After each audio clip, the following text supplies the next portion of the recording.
Welcome to the Deep Dive. Today, we're diving deep into all things habits, Oh, interesting. specifically the insights you flagged from Atomic Habits by James Clear. Right.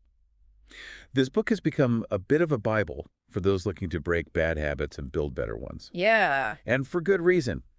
We're excited to unpack the most important takeaways from your notes Great. and explore how these ideas can be put into action in your own life. Yeah, that's a great goal. One of the things that struck me as I was going through your notes is this idea that small changes, Oh yeah. repeated consistently, can lead to remarkable results over time. Yeah. It sounds almost too good to be true, doesn't it? It does. It does, This was a John. powerful concept. Yeah. And it's backed by science. Claire talks about this in the context of what he calls the plateau of latent potential. Okay. Essentially, it's the idea that our efforts might seem invisible for a while, Ah. like an ice cube melting. You can apply heat for a long time and see no visible change until suddenly, bam, it transforms into water. That's such a vivid analogy. Yeah. And it's so encouraging, right? Because it means that even if we don't see immediate results, Right. our efforts are not wasted. They're not. They're building up to that breakthrough moment, Right. that overnight success that everyone sees. Exactly. And one of the examples Clear uses to illustrate this is the story of the Polgar sisters Right? But a chess prodigy. that became chess prodigies. Yeah. People saw their incredible talent, Yeah. but what they didn't see were the years of dedicated practice that went into it. Right. All the work behind the scenes. Their success was the result of all that unseen effort, Exactly. just like that ice cube finally melting.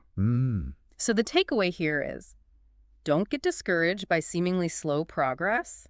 Trust the process. Trust the process. Keep putting in the work. Yeah. And those small changes will eventually compound into something truly remarkable. Absolutely. It's like compound interest for your habits, right? It is. It is. And speaking of small changes, One of the core concepts in Atomic Habits is that habits are the building blocks of our identity. that's such a powerful idea. It's not just about forcing ourselves to go to the gym every day. Right. It's about seeing ourselves as someone who prioritizes their health. Exactly. Yeah. It's about shifting your identity Right. to align with the habits you want to build. Okay. As you repeat these small actions consistently, Ah. you're not just changing your behavior. Right. You're changing your beliefs about yourself. So to recap this first segment, Okay. we've talked about the power of small changes, Yes. the idea of the plateau of latent potential, Mm-hmm. that tipping point where things finally click, Right. and the concept that habits are the building blocks of our identity. Yes. Pretty powerful stuff, right? Absolutely. And it lays the foundation Okay. for everything else we'll be discussing today. Now let's move on to something a little more tactical. Yeah. You highlighted Clear's 4 laws of behavior change. Okay. And I have to say, I'm a sucker for a good framework. What are these laws, and how can they help us make good habits easier and bad habits harder? Well, the 4 laws are all about understanding the mechanics of habit formation Okay. and using that knowledge to our advantage. The first law is make it obvious. Okay, so awareness is key. Hmm. We need to be conscious of our habits before we can change them. Right. But how do we actually make them obvious? Well, Clear suggests things like habit tracking, Okay. literally writing down your habits so you can see what you're working with. Okay. He also talks about using implementation intentions, Okay. which are specific plans for when and where you'll perform a habit. Right. For example, instead of saying, I'll meditate more, Yeah. you'd say, I'll meditate for 5 minutes every morning after I brush my teeth. Ah, so it's about making it concrete, Right. removing any ambiguity. I like that. Yeah. What about the second law? The second law is make it attractive. Okay. We're more likely to stick to habits we enjoy. Right. So this Okay. is about finding ways to make your good habits more appealing. Okay, this one speaks to me. Mm-hmm. I'm all about making things enjoyable. Yeah, How do we actually make good habits more attractive? that's the question. Because let's be real, sometimes they can feel like a chore. They can. Clear suggests a technique called temptation bundling, Okay. where you link something you need to do with something you want to do. Give me an example. Sure, like listening to your favorite podcast while working out, Yeah. or only allowing yourself to watch your favorite TV show while folding laundry. I love that. Right. It's like tricking yourself into doing the things you need to do Yeah, by associating them with things you actually enjoy. yeah. What about the third law? The third law is make it easy. This is about reducing the friction Okay. associated with your good habits. So removing those obstacles that make it harder to stick to our goals. Yes. Give us some actionable tips on how to make things easier. So think about things like meal prepping. Oh, yeah. So you don't have to cook every night, Right. laying out your workout clothes the night before, or keeping your gym bag packed and ready to go. Right. It's all about setting yourself up for success Yeah. by minimizing the effort required to perform the habit. Love it. Small tweaks can make a big difference. And finally, the fourth law. The fourth law is make it satisfying. Okay. This is about rewarding yourself Okay. for sticking to your good habits, which increases the odds of repeating them. Rewards. This is where the fun comes in. Yeah. What kind of rewards are we talking about? It could be something as simple as checking off a box on a habit tracker, Okay. telling yourself, good job, or enjoying a small treat Right. after completing a tough task. Yeah.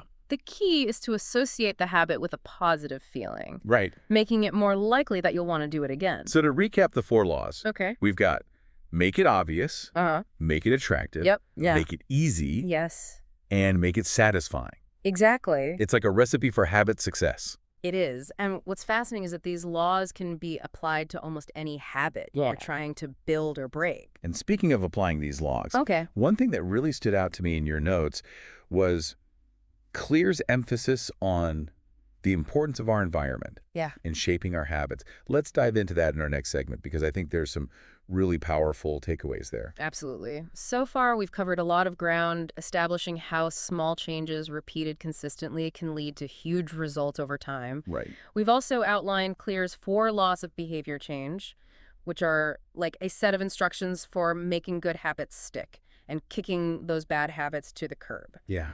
But there's another key element in Atomic Habits that we need to explore. Okay. Impact of our environment on our habits. This is one of those things that seems so obvious once you hear it. It is. But we often overlook it, don't we? Yeah. I mean, think about how easily you fall back into certain habits Yeah. when you visit your childhood home, or how your productivity skyrockets when you work in a clean and organized space. Absolutely. Our surroundings really do have a powerful influence on our behavior. Absolutely. Clear argues that we often underestimate how much our surroundings influence our actions. Right. And he's got some pretty compelling evidence to back that up. Like what? Give us the goods. He talks about a study on Vietnam War veterans who were heroin addicts. Okay. The study found that roughly 9 out of 10 soldiers who used heroin in Vietnam Wow. eliminated their addiction almost immediately upon returning to the U.S. Seriously. Yeah, this challenged the prevailing view at the time, Okay. which considered heroin addiction a permanent and irreversible condition. Wait, seriously? Yeah. Just because their environment changed? Yeah. That's mind-blowing. So it's not just about willpower. It's about recognizing the power of our surroundings to shape our habits. Exactly. If we can change our environment, Right. we can change our habits. So how can we actually apply this knowledge? What are some practical ways to design our environment to support our good habits Yeah. and discourage the bad ones? Well, one strategy is to make good cues visible and bad cues invisible. Okay. For example, if you're trying to eat healthier, Uh-huh. keep a bowl of fruit on the counter where you can see it, Right. and hide those tempting snacks in the back of the pantry where they're out of sight, out of mind. That makes perfect sense. I know for me, if I see a bag of chips on the counter, Oh, yeah? I'm way more likely to grab a handful. Hmm. But if they're tucked away in a cupboard, I probably won't even think about them. Exactly. You can also optimize your workspace for focus by removing distractions. So no phones at the desk while we're working. Got it. Environment design people, it's a game changer. It is. And it's not just about physical space. Okay. It's also about the people we surround ourselves with. Clear talks about the importance of joining cultures where your desired behavior is the normal behavior. Oh, that's interesting. If you want to exercise more, join a running club or find a workout buddy. Surround yourself with people who support your goals. This is a great point. We tend to mirror the behaviors of those around us, so it's essential to choose our social circles wisely. Exactly. So to recap this segment on the power of environment design. Our surroundings influence our actions more than we realize, and we can strategically design our environment to make good habits easier and bad habits harder. Simple tweaks like making good cues visible, bad cues invisible, optimizing our workspace, and surrounding ourselves with supportive people can make a huge difference. Now that we've talked about the importance of setting ourselves up for success with a supportive environment, Let's move on to the next key takeaway you highlighted. Okay. The role of repetition and rewards in forming habits. Because even with a perfectly designed environment, we still have to actually do the habit over and over again for it to really stick. Right. And that's where things can get tricky because motivation fades, willpower weakens, and life gets in the way. It does. So let's bust a myth here. Expert speaker, does it really take 21 days to form a habit? That's a popular idea, but Clear actually debunks this in the book. Okay. He says it's not about time, it's about repetitions. Okay, I'm intrigued. Explain this repetitions thing to me. Think of it this way. Imagine a dirt path in a field. The first time you walk down it, it's just a faint trail. But as you walk down that same path again and again, it becomes more defined and easier to follow. Eventually, it becomes a well-worn groove. Okay. You barely even have to think about where you're going. That's what repetition does to our brains. Ah, I see. It's like carving out a neural pathway with each repetition, making the habit more automatic over time. So it's not about waiting a certain number of days, it's about putting in the reps consistently. Exactly. And this leads us to another key concept, the habit line. Okay, what's the habit line? Clear explains that the more you repeat a behavior, the more it moves from being effortful to automatic. Okay. Think of it like a graph with effort on the y-axis and repetitions on the x-axis. The habit line starts high on the y-axis, meaning it takes a lot of effort to do the new behavior. But as you repeat the behavior, the line slopes downward, meaning it requires less and less effort. Eventually, the line crosses the x-axis, meaning the behavior has become automatic. That's such a helpful visual. It makes it clear why consistency is key. The more we repeat a behavior, the easier it becomes until it's almost effortless. But there's another piece of the puzzle here, right? The rewards. We can't just keep repeating something we hate forever. That's right. The book talks a lot about the importance of making habits satisfying to increase the odds of repeating them. Okay, so how do we do that? Make those good habits less of a chore and more of a reward in themselves, I guess. But there are a few ways. One is to track your progress visually, which gives you a sense of accomplishment and helps you stay motivated. Think about those habit trackers we mentioned earlier. I love those. There's something so satisfying about checking off a box on a calendar. It's like a little mini celebration for each day you stick to your habit. Exactly. Even those small visual cues can trigger a feeling of accomplishment, which makes you more likely to keep going. Another way to make habits satisfying is to reward yourself immediately after completing the habit. It could be something as simple as telling yourself, good job, listening to your favorite song, or enjoying a small treat. I love this tip because it's all about hacking our brain's reward system, right? Yeah. We're basically teaching it to associate the habit with something pleasurable, which makes it more likely to crave that good feeling again. Exactly. So to recap this segment, repetition is key to forming habits, and it's not about a specific number of days, but rather the number of times you perform the behavior. The more you repeat a habit, the more automatic it becomes. And to keep yourself going, it's crucial to make your habit satisfying, which can be done through visual tracking and immediate rewards. This has been so insightful. We've learned how to leverage the power of small changes, design our environment for success, and make those good habits stick through repetition and rewards. But I'm curious about what happens when we hit a plateau or face those inevitable moments of resistance. Are there any advanced techniques that can help us stay on track? Absolutely.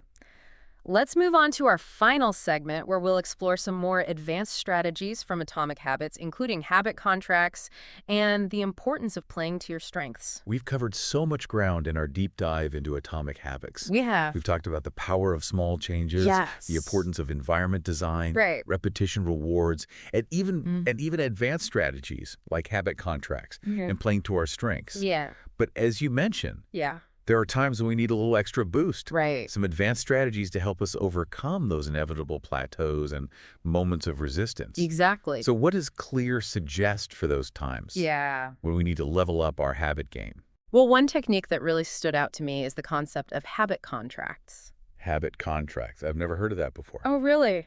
What are they? Yeah. And how do they work? It's basically a formal agreement you make with yourself, Okay. and sometimes with an accountability partner, Okay. to stick to a specific habit. Hmm.